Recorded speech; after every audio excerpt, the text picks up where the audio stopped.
নমস্কার বন্ধুরা, সিরিয়ালের সাতকাহন চ্যানেলে আপনাদের স্বাগত জানাই। চলে এসেছি তারে ধরি ধরি মনে করি সাতকাহন নিয়ে। দেখা যাচ্ছে পুলস্ত তো না ছাড় বন্ধ, ও তো শুনবে না। তারপরে রূপ এলো, অদিতি আবেশী রূপ এসে নিয়ে গান শোনালো। তারপর জয়দেবের গীত গোবিন্দ শোনালো, গীত গোবিন্দের পদাবলী শ্লোক সব শোনালো ভাগবতের। তবে যে বিশ্বাস করলো, কিন্তু তাও আর বিশ্বাস করতে চাইছে না। তখন গোরার বাড়ির লোক বলল যে ছোট থেকে যদি যে বৈষ্ণব ধর্মে দীক্ষিত হবে তারই এতটা কৃষ্ণ ভক্তি আসবে, চাহে গীত গোবিন্দের পদাবলী ভাগবতের শ্লোক এসব বলতে পারবে। সবাই কি পারবে? আর দুদিনে কেউ মুখস্থ করে নিতে পারবে এত বড় বড় শ্লোক? আর এটা আমাদের রূপ। আর এদিকে ওই কুন্তলটা খুব বদমাস, কুন্তলটাই ওদেরকে বলে দিল যে দিদি সাপে কামড়েছিল, মরে গেছিলো, সেই মরা দিদি ফিরিয়ে এসছে। আর এইগুলোই পুলস্ত, মানে আসল কুন্তল ভাবছিল যে কোনো উপায়ে এরা অদ্বিতীয়া মানে রূপকে নিয়ে যাক আর ও গোরার জীবনে আসবে। তো এইটা তো একদম ফালতু। আর সেই জন্যই সবাই সন্দেহও করলো। আর পুলস্ত সেই জন্যই বলছিল যে তোমার স্ত্রী যদি তোমার স্ত্রী দেখতে অদ্বিতীয়ার মতন, তার মানে তো এই নয় যে তুমি মরা জায়গার স্ত্রী, আমার উর্বী স্ত্রীকে তুমি নিজের ঘরে আটকে রাখবে।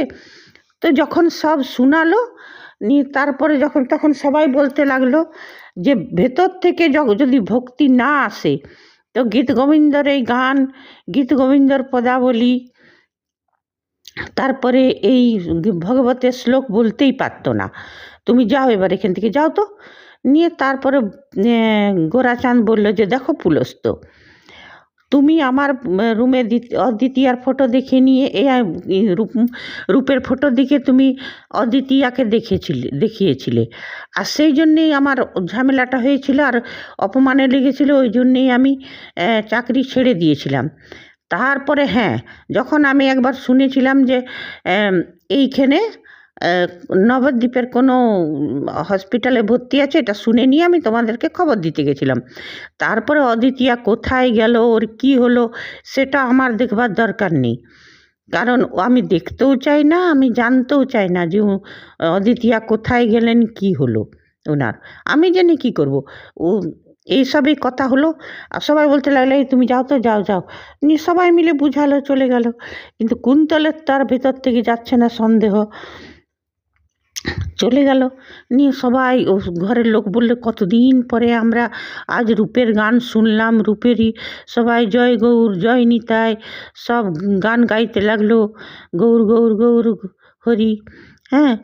এইদিকে তারপরে তো পুলস্তার চলে গেল হিয়া, আর দরজা বন্ধ করে দিল গোরাচাঁদ। তারপরে গোরাচাঁদ আসছে, ভাবছি এত তাড়াতাড়ি কি করে শিখলো? ও তো শ্লোকগুলো বলতেই পারছিল না, মনেই রাখতে পারছিল না, এটা কি করে হলো? নিয়ে এই বলতে বলতে গোরাচাঁদ উপরে উঠে গেল।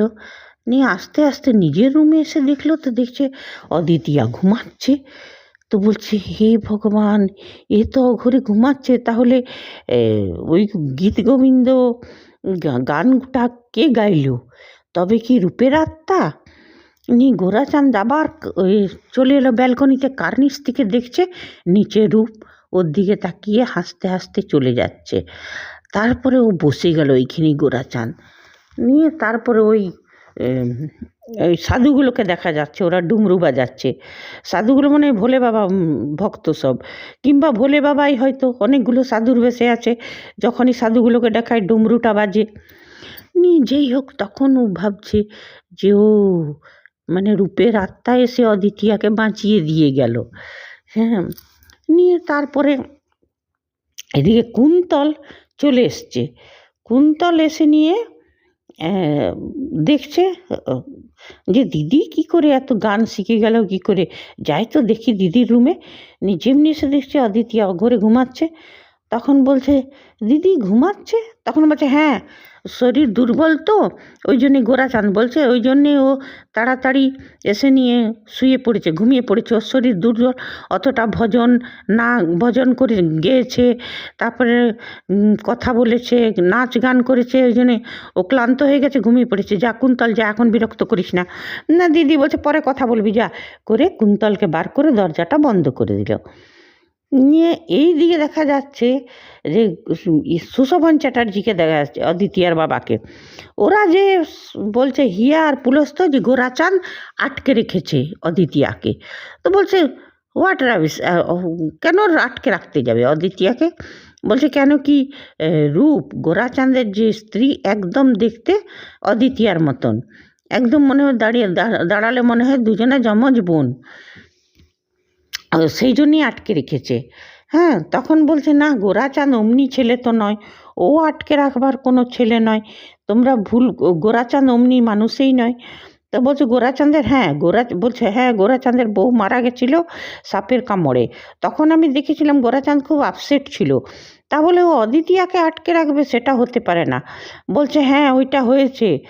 তো বলছে যদি এমনি হয়, আর এরা খুব ব্রেন ওয়াশ করতে চাইছে সুশোভন চ্যাটার্জির, বলছে যদি এমনি হয় তা আমি কালকেই নিয়ে আসবো অদিতিয়াকে।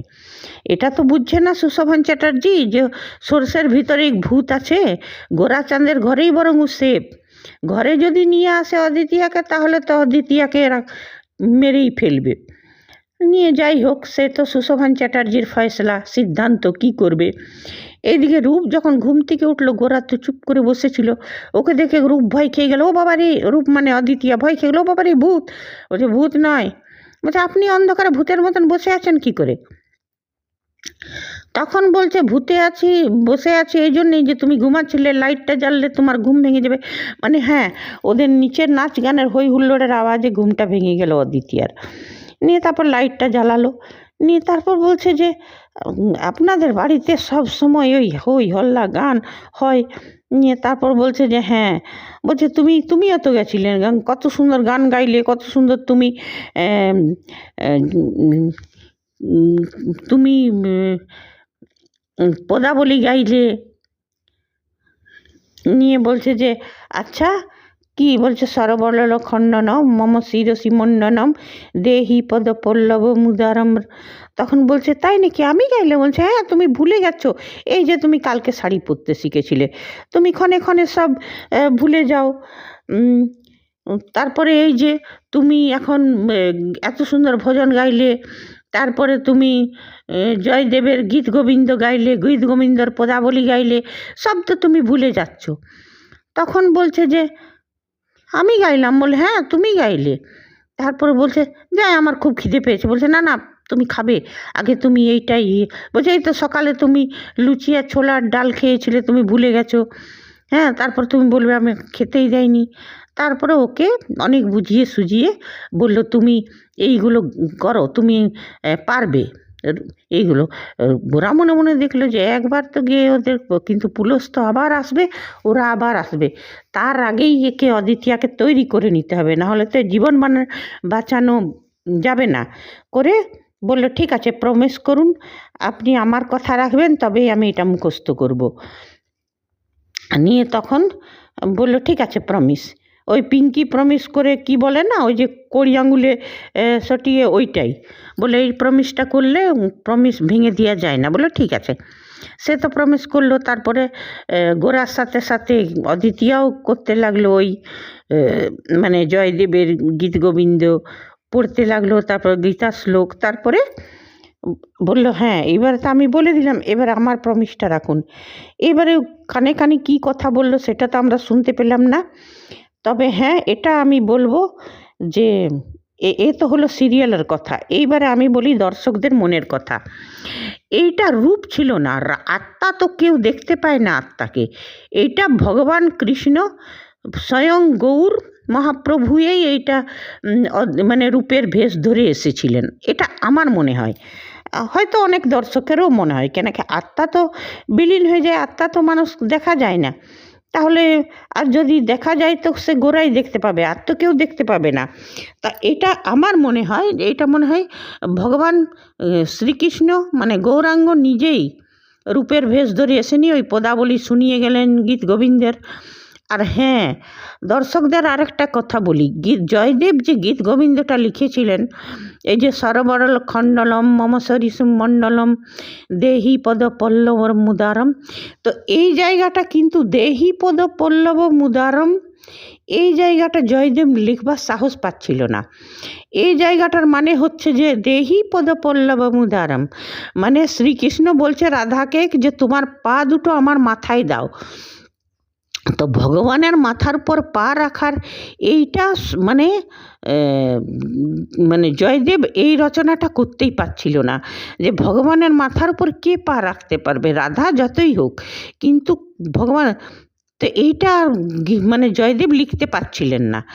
জয়দেব যখন স্নান করতে গেলেন তখন ভগবান কৃষ্ণ নিজেই জয়দেবের ভেসে এসে নিয়ে, আর নিজের, শ্রীকৃষ্ণ তো বাঁকা ছিলেন, বাঁকা হাতের লেখা লিখেছিলেন দেহি পদপল্লব মুদারম রাধে। তো এই যে গীত গোবিন্দের যে এই জয়দেবের পুরো শ্লোকটা কিন্তু দেহি পদপল্লব মুদারম, এইটা ভগবান কৃষ্ণের নিজের হাতের লেখা।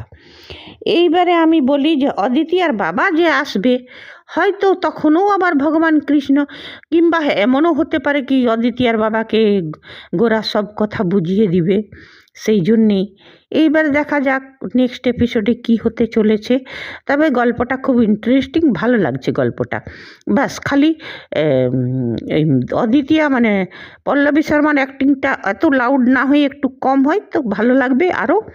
ঠিক আছে বন্ধুরা, আজ এতটাই। আপনারা যদি আমার